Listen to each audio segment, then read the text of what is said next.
ठीक है।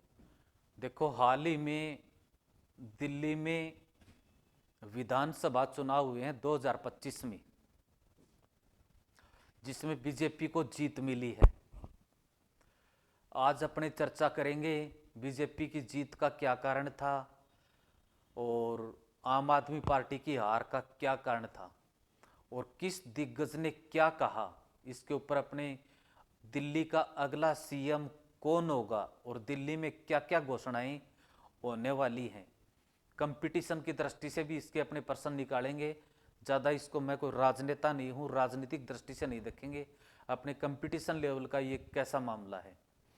तो दिल्ली के अगले सीएम कौन कौन होंगे ये भी बताएंगे, कितनी सीट किसको मिली ये भी देखेंगे। सबसे पहले थोड़ा दिल्ली का इतिहास, 5-4 क्वेश्चन, बहुत ज़्यादा नहीं। तो सबसे पहले ये दिल्ली यहां पर है। दिल्ली को बसाया किसने था? अनंग पाल तोमर।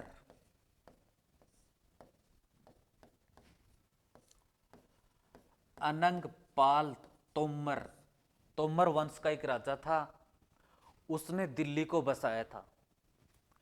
इस दिल्ली का प्राचीन नाम था दिल्ली का। देखो कैसे फिर दिल्ली पड़ा, प्राचीन नाम था दिल्ली का। इसकी राजधानी हुआ करती थी इंद्रप्रस्थ।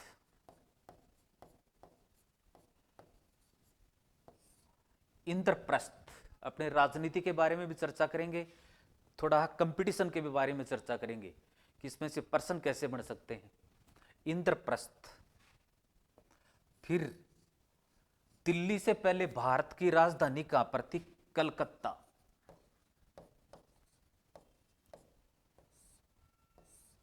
दिल्ली से पहले भारत की राजधानी थी कलकत्ता।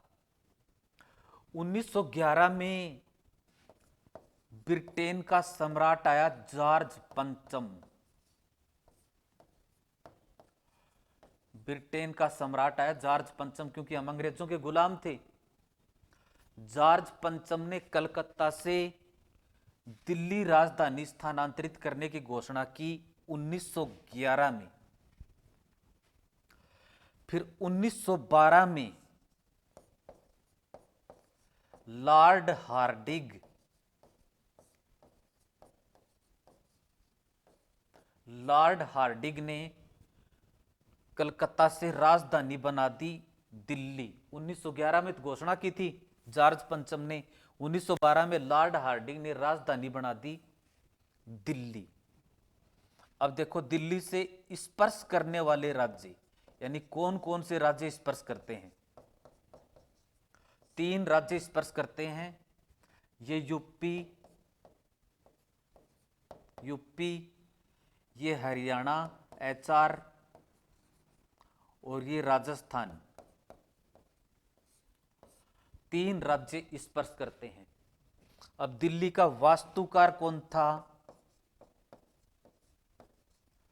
जिसने दिल्ली का नक्शा बनाया?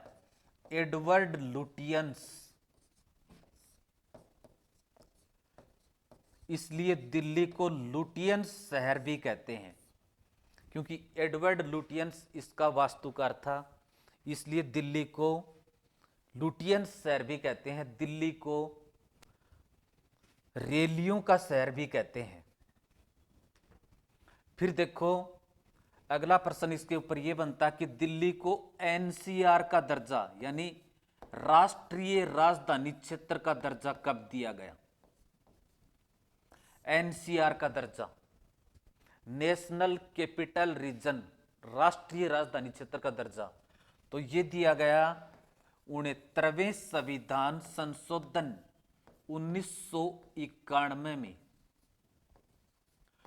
69वें संविधान संशोधन 1991 में। फिर पहले केंद्र शासित प्रदेशों में विधानसभा नहीं होती थी, विधानसभा नहीं होती थी। तो दिल्ली में विधानसभा का गठन कब किया गया? 17वें संविधान संशोधन 1992 द्वारा। और दिल्ली में प्रथम विधानसभा चुनाव हुए 1993 में। दिल्ली में प्रथम विधानसभा चुनाव कब हुए? 1993 में। अब दिल्ली में विधानसभा सीट कितनी है? विधानसभा सीट हैं 70। राज्यसभा सीट कितनी है? 3। और लोकसभा सीट कितनी है? 10। लोकसभा सीट है 10। इस तरह से ये दिल्ली में सीट है। फिर देखो, एक तो दिल्ली में विधानसभा है। भारत के 2 ही केंद्र शासित प्रदेश ऐसे हैं, दिल्ली और पुडुचेरी, जहां पर विधानसभा है। पुडुचेरी में विधानसभा सीट है 30।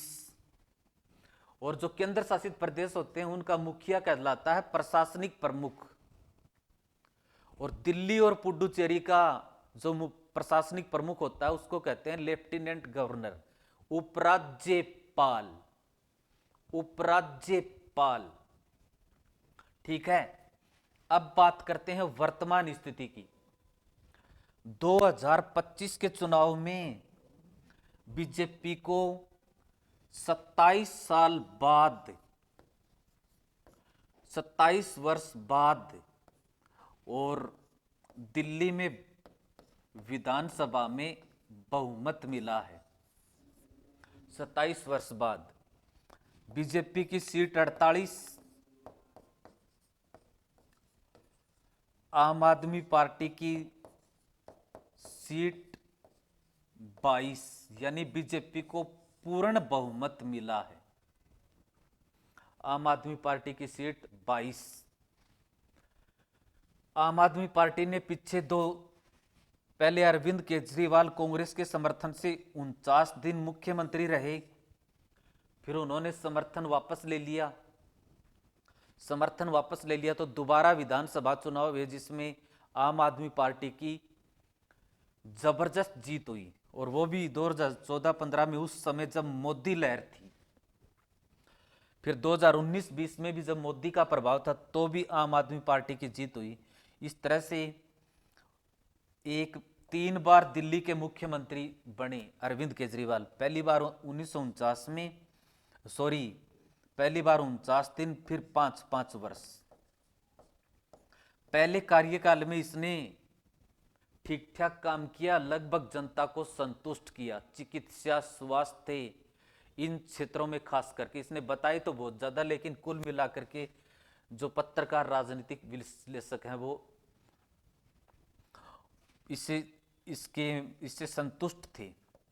और दुनिया की थोड़े समय में इतनी जल्दी प्रगति करने वाली, ये मतलब चर्चा में रहने वाली पार्टी थी। तो अब इस बार इसका ऐसा क्या हुआ कि मात्र इसको 22 सीटों पर निपटना पड़ा। 22 सीटों पर निपटना पड़ा। और जो अरविंद केजरीवाल जब जेल गए तो मुख्यमंत्री बनी आतिशी, जिसने त्यागपत्र दे दिया लेफ्टिनेंट गवर्नर को वर्तमान में। अब दिल्ली का भावी मुख्यमंत्री कौन होगा, ये चेहरे निकलकर नाम आ रहे हैं कि प्रवेश वर्मा। अब पता नहीं बीजेपी कोई नया ही तहलका मचाती है, जिसका नाम होता है उसको नया ही चेहरा निकल करके आता है कोई, ठीक है। अब देखो प्रवेश वर्मा, ये प्रवेश वर्मा कौन है? ये पहले सांसद रह चुके हैं और दिल्ली के मुख्यमंत्री अभिषेक वर्मा के पुत्र हैं। दिल्ली के मुख्यमंत्री अभिषेक वर्मा के पुत्र हैं। तो देखते हैं ये मुख्यमंत्री बने या न बने, ये तो जल्दी ही क्लियर हो जाएगा बीजेपी की बैठक में। अब इसके बाद में बात करते हैं, नई दिल्ली सीट से खुद केजरीवाल चुनाव हार गए, इसके क्या कारण हैं? नई दिल्ली विधानसभा सीट से, तो नई दिल्ली विधानसभा सीट से 3 प्रत्याशियों ने चुनाव लड़ा। एक तो अरविंद केजरीवाल और दूसरे ये अभिषेक वर्मा और एक कांग्रेस के शीला दीक्षित के पुत्र ने चुनाव लड़ा। तो शीला दीक्षित के पुत्र को चुनाव में मात्र 4500 के लगभग वोट मिले, 4500 के लगभग वोट मिले, जबकि अरविंद केजरीवाल और अभिषेक वर्मा की जीत का अंतर इससे कम है। यानी ये चुनाव नहीं लड़ते तो समीकरण कुछ और भी हो सकता था, अब ये अरविंद केजरीवाल अपनी सीट बचा सकते थे, लेकिन उससे भी कोई फायदा नहीं होता, 22 से 23 हो जाती, सरकार तो बनने वाली नहीं थी। अब अन्ना अरविंद केजरीवाल के ऊपर उसकी पार्टी के लोगों ने, उसके गुरुओं ने क्या आरोप लगाया है कि इसकी हार के क्या कारण थे। तो एक तो सबसे पहले तो इसकी हार के मुख्य कारणों में शीश महल। जब ये मुख्यमंत्री बना तो इसने कहा था कि मैं कोई गाड़ी बंगला नहीं लूंगा और छोटे से कमरे में रहूंगा, जबकि इसने बहुत आलीशान महल बना लिया, जो पूरे भारत में चर्चा में रहा आलीशान महल, ये चर्चा में रहा। दूसरा, शराब घोटाला।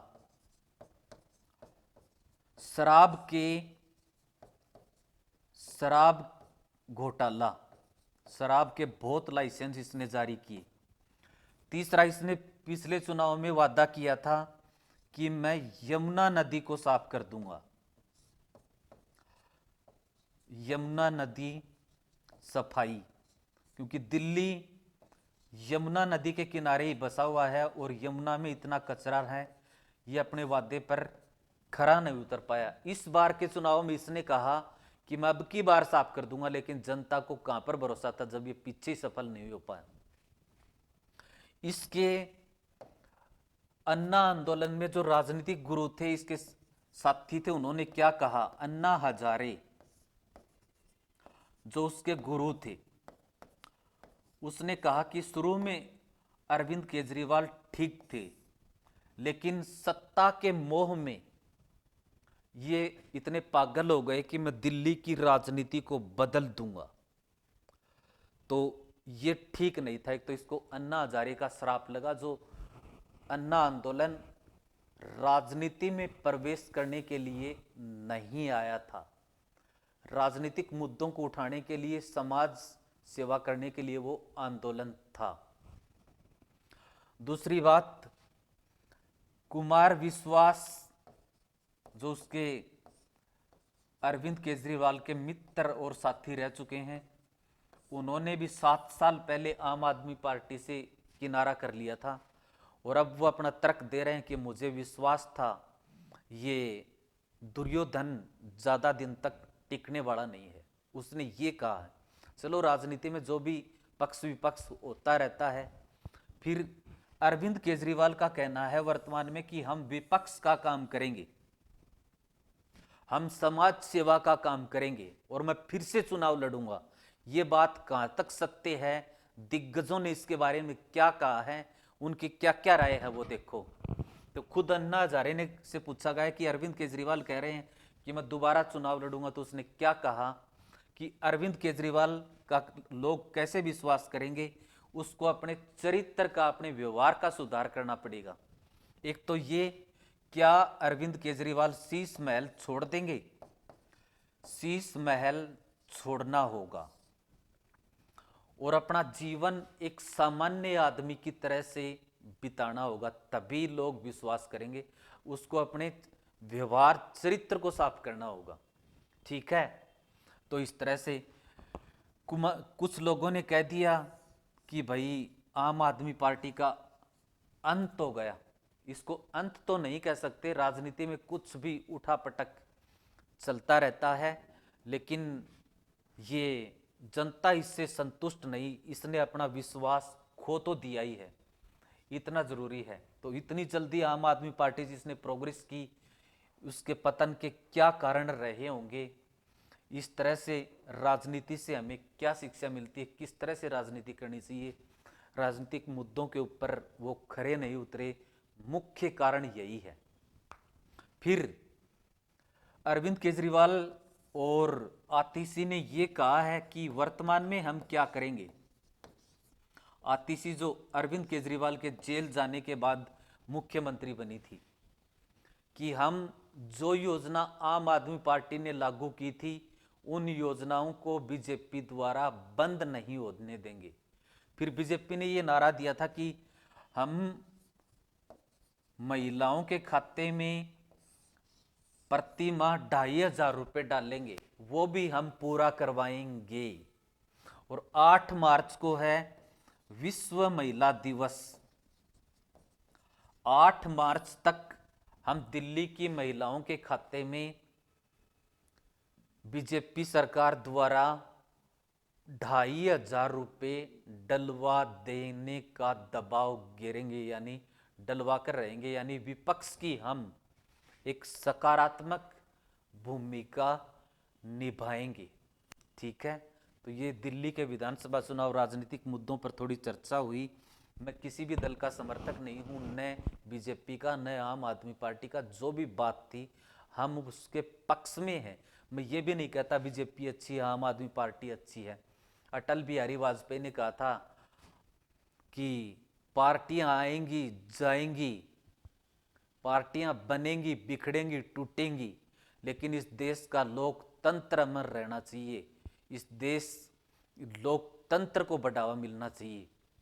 तो ये लोकतंत्र प्रजा का खेल है, जनता का खेल है। जनता ने इसको स्वीकार नहीं किया तो नहीं किया। अब इसमें कुछ भी आरोप प्रत्यारोप चाहे कुछ भी लगाते रहो, जनता का जो जनार्दन है वो चाहे राजा कैसा ही हो, उसको अंत में स्वीकार करना ही पड़ता है। कर दो बंद।